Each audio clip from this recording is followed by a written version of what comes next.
Troisième sujet d'actualité, ce drame en Haute-Loire, c'était samedi après-midi, 3 adolescents qui meurent, un quatrième qui est entre la vie et la mort. Airsoft, ce jeu que vous connaissez, est-ce que vous allez modifier la loi après ce qui s'est passé samedi en Haute-Loire?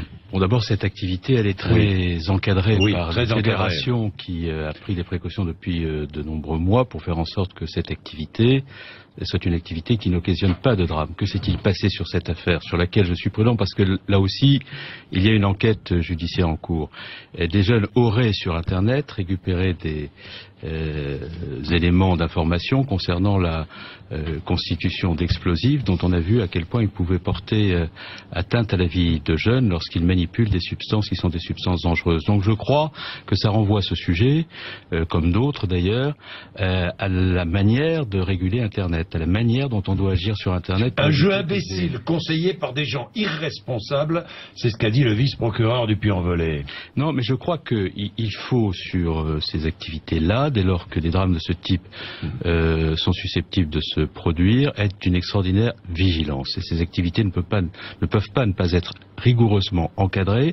Elles le sont. Elles ne le sont pas assez. La fédération a pris des dispositions pour les encadrer, mais visiblement ça n'est pas suffisant. Deuxièmement, il y a la question d'Internet.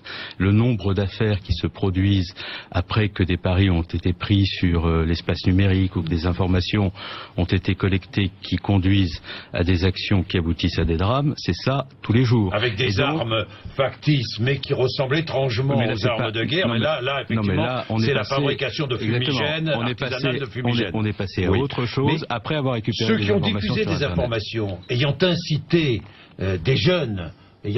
des jeunes à fabriquer ces fumigènes sont aussi responsables. Oui, mais Jean-Jacques Bourdin, vous connaissez ma position sur Internet, et d'ailleurs on me l'a reproché, parce que lorsque il y a eu la loi contre le terrorisme, j'ai proposé qu'on bloque les sites qui appelaient provoquer au terrorisme. Nous sommes sur la loi sur le renseignement, et vous savez que dans la loi sur le renseignement, je prends également des dispositions pour que tous ceux qui utilisent Internet, et notamment le Darknet, pour procéder à des opérations à caractère terroriste, soient condamnés. Internet est un espace qui doit être régulé. Et là, il faut effectivement que nous regardions très concrètement quelle est la suite judiciaire. Il y a une enquête en cours qui peut être donnée lorsque des individus sur Internet diffusent des informations qui peuvent aboutir à ce type de drame. Ils doivent être poursuivis. Mais je ne suis pas procureur de la République. Non, il y a une enquête en cours. Bon. Mais à partir du moment où des informations diffusées sur Internet aboutissent à de tels drames, je pense qu'il y a des questions, notamment au regard du droit, y compris au regard du droit pénal, qui peuvent être posées.